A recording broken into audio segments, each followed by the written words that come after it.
Namaskar, I'm Yatin Pandya.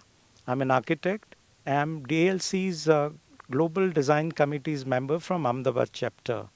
As an architect, our firm is called Footprints Earth. Earth represents an acronym: Environment, Architecture, Research, Technology, and Housing. Today, I wish to talk to you about greening of the grays. All around us has been a lot of concrete jungle, and as an architect, how do we create a sustainable built environment that can influence the quality or betterment of our planet? I've been teaching, writing, and practicing architecture, and the ethos of our work has been sustainable architecture, socio-culturally appropriate design, as well as timeless aesthetics. So with that, if you wish to look at what all does it entail, and I want to go back to the immediate pause we had in terms of pandemic. What it taught us was equality, frugality, plurality, and above all, sustainability. So, if we were to have humane, sustainable, and timeless architecture, can we little ponder? Because what pandemic taught us was that when undue systems were out of our system, Earth could recorrect itself. And can we now, therefore, think that our further course of action are such, and we take a vow that post this calamity, we turn that constraint into virtue and take our architecture in that particular direction to create the built environment which are humane and livable. We used to follow this sort of a notion of smart city supported by infrastructure and kind of technology. Can we ponder what was the outcome of that? If you see this image, any name of the world's city that you put in, and the architectural outcome is just about the same. India is not behind. If you see it with a diverse historic, cultural, climatic background, if you put the numbers or names, it just reads the same in terms of its architectural facade. As against, these are both images from Kerala, one from vernacular context, one from the contemporary. And we need to think which Kerala was appropriate to its culture, climate, and construction. Similarly, which is the Jaipur do we adore? And which is the Kolkata should we be looking forward to promote?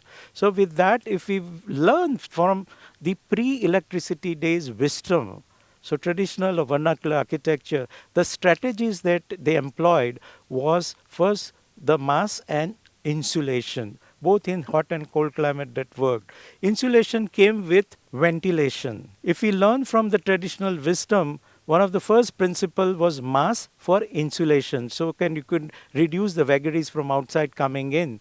But it also got supported with ventilation. So insulation along with ventilation in terms of the upper level dormer windows or the hot air escape routes, we were able to use the outdoor spaces in terms of terraces, courtyards, etc. Fenestration, one of the apt example is the screen wall or what we call jali. The basic function of light, view, and ventilation is supported. So from the whole, from inside out, you can see everything, which even respects the one-way privacy. But the small hole scientifically with venturi effect induces the breeze to go through little farther, and it also micro cools.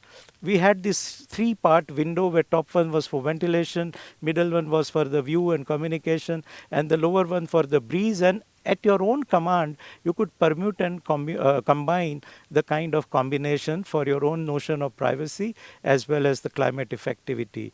We have a very high sky component. We don't need to invent light. On the contrary, we need to diffuse light. As I say, we need perhaps Ray Bans here. So for that, we had a skylight as a diffuse source of light. Courtyards, which breathed the air, but it also brought in the ventilation, which was naturally able to bring illumination as well as the comfort within.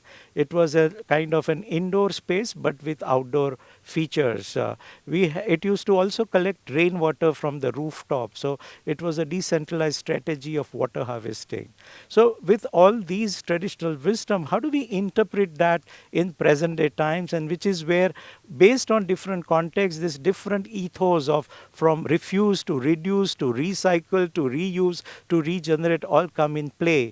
And I want to simply run you through very quickly through each of these approach appropriately deciphered for the given context. For example, one of the largest slums of Ahmedabad, where three sides are shared with the neighbor in a people's created popular housing, deep long house with no ventilation, roof, otherwise opaque. There was no source of light or ventilation in the last rooms.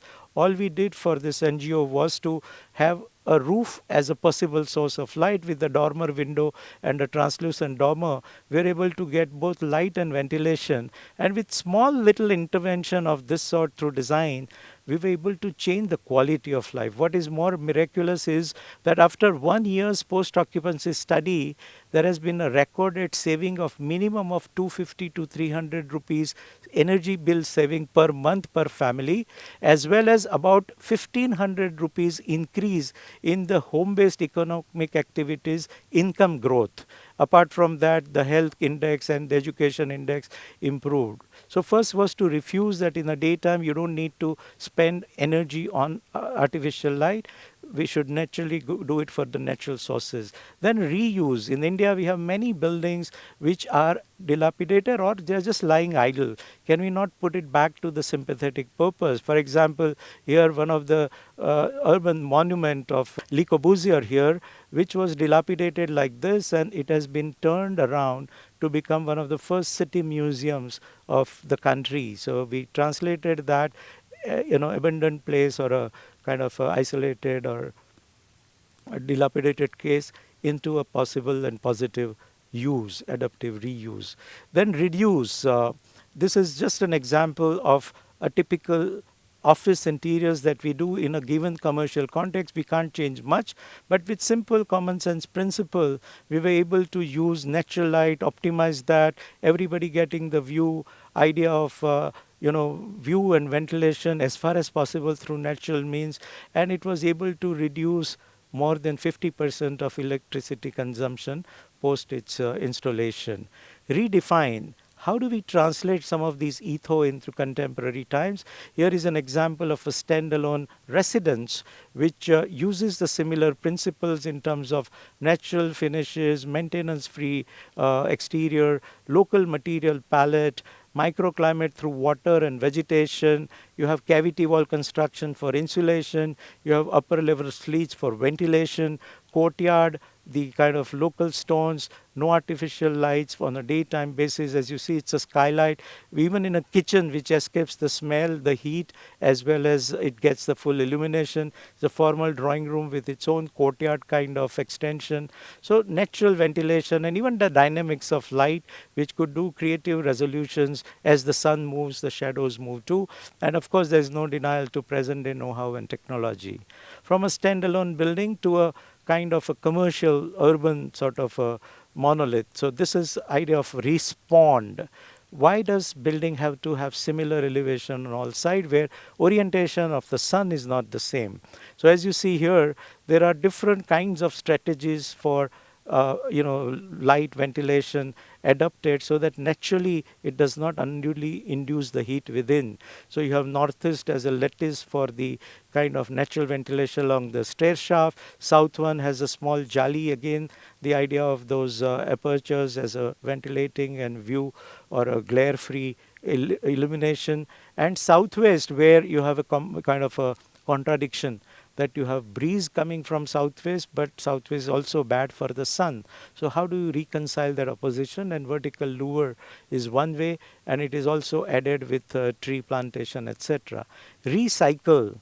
2,600 metric ton of waste is produced in an urban center like Ahmedabad every day, and it is simply dumped onto a dump fill site. So here is an attempt in one of the local institutions in one of the largest slum of Ahmedabad, where we turned some of these pallet of domestic and municipal waste into a kind of a recycled building components. So here is few example of fly ash brick wall, waste residue from a dump fill style wall.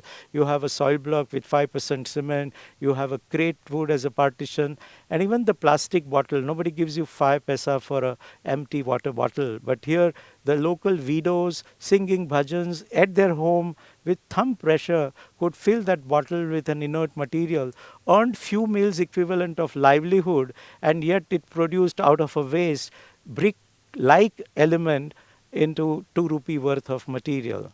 Even in a dry state like Ahmedabad, there are liquor bottles to be found, and they've been put on a western side to cut down on the glare, and it also induces breeze, etc. So it's a very beautiful reflective light that you get. Inert slab, inert kind of material put into the compressive zone to sort of reduce and save the volume of steel and cement. Some of these applications through even the digital and the local waste that has been put in here, rack sandwiched fiber reinforced plastic, the kind of waste coming from the recycled outlet. Here is, you can see, a metal waste turned into a door. Even the digital waste, like here is a CDs becoming the door panel element, or the kind of wrapping paper, etc., which are neither paper nor plastic. They have been turned into panels to support the door. It is a crate wood panel. Even the oil tin containers have been opened up to become panel, to become louver, to become ventilator, as well as some of these waste from the secondary material source, such as the construction site. You have to pay money to offload. So here that resource came in handy to become flooring of different sort. And the whole building also was reused or recycled in different time and for different activity. In the morning, it's a school, primary school. In the afternoon, it's a vocational training to have these young girls to be trained digitally, so to say, for improving their employability.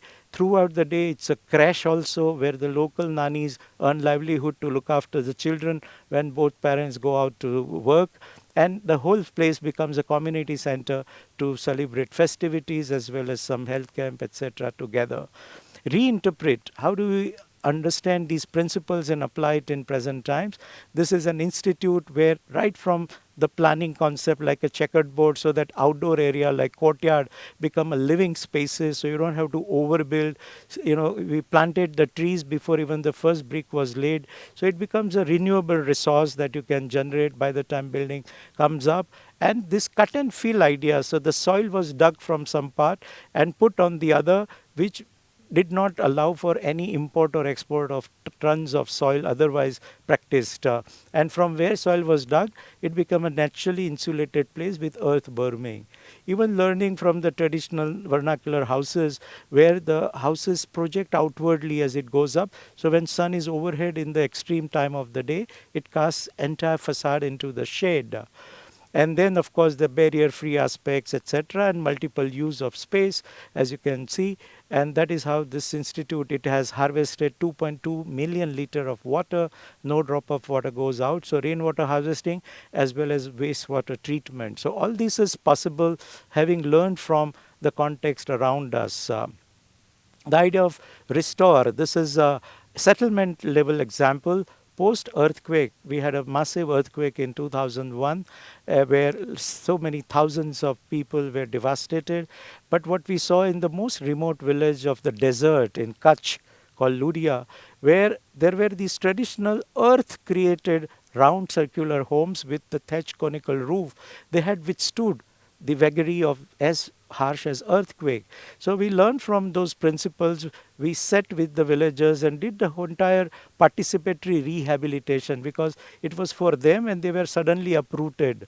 So we sat with them, we presented to them in a thermocol kit with a 3D visualization what kind of village are we proposing to them, to which they reacted and said, but we have taboos, we have social customs, we have certain beliefs, so it can't work that way. So we allowed them to actually play a game by picking to the scale a plot and creating their own relationship of the plot diagram.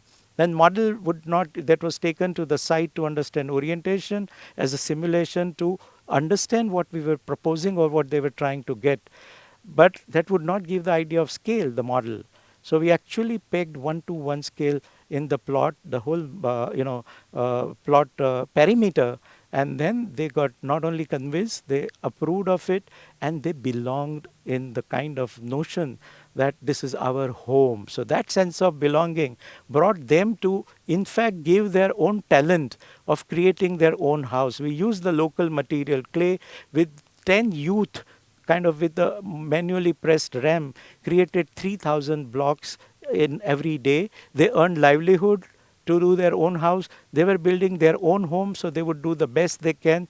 Youngest of the family learned from the wisdom of the oldest. So this traditional know-how continues further in coming generation. And with the sense of belonging, you can see that immediate so-called shelter which they created post earthquake disaster actually is dolled up with lot of earth based decoration and the famous mud and mirror work inside. This mud and mirror is also not a decor. In a hot dry climate where sun is intense, you want to have a very small aperture, but small aperture should not mean dark and dingy places. So that is where we have to see that here you have a very kind of a bright reflection from a white clay as well as a kind of a reflective material such as mirror. Then of course the amenities such as school, such as the shrine, social elements, their craft was also promoted. So in fact there were other members of NGO that allowed them to actually go through their craft but improved its marketing. Intermediate technologies such as smokeless stoves, solar panels were also introduced so that even in a desert and remote area they get some kind of support of this sort. Door to door sanitation was introduced.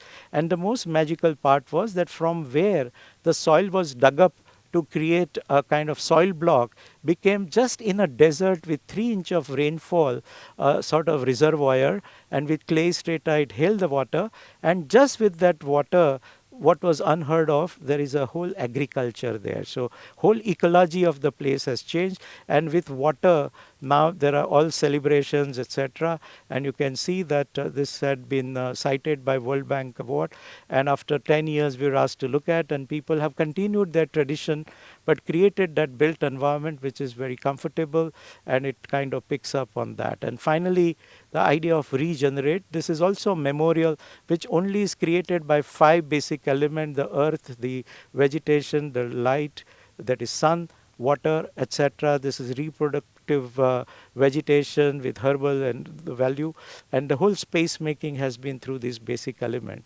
So glamour and beauty both catch our attention, but like fashion, glamour fades away, but beauty is integral and timeless. And the context such as ours, where there is a accumulated wisdom of 6,500 years, I believe our mantra, our formula has to be inspired by yesterday and aspire for tomorrow.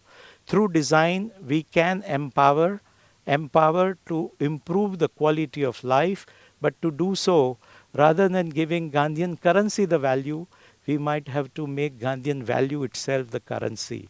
And I think we can, with that, we can create this world which is humane, sustainable, as well as ethically present. So if we kind of understand these traditional wisdom and interpret it appropriately in our own context today, I think this world will be a much better place to live in, with its humane quality, with notions of sustainability, as well as timeless aesthetic. Thank you for your kind attention. Namaskar.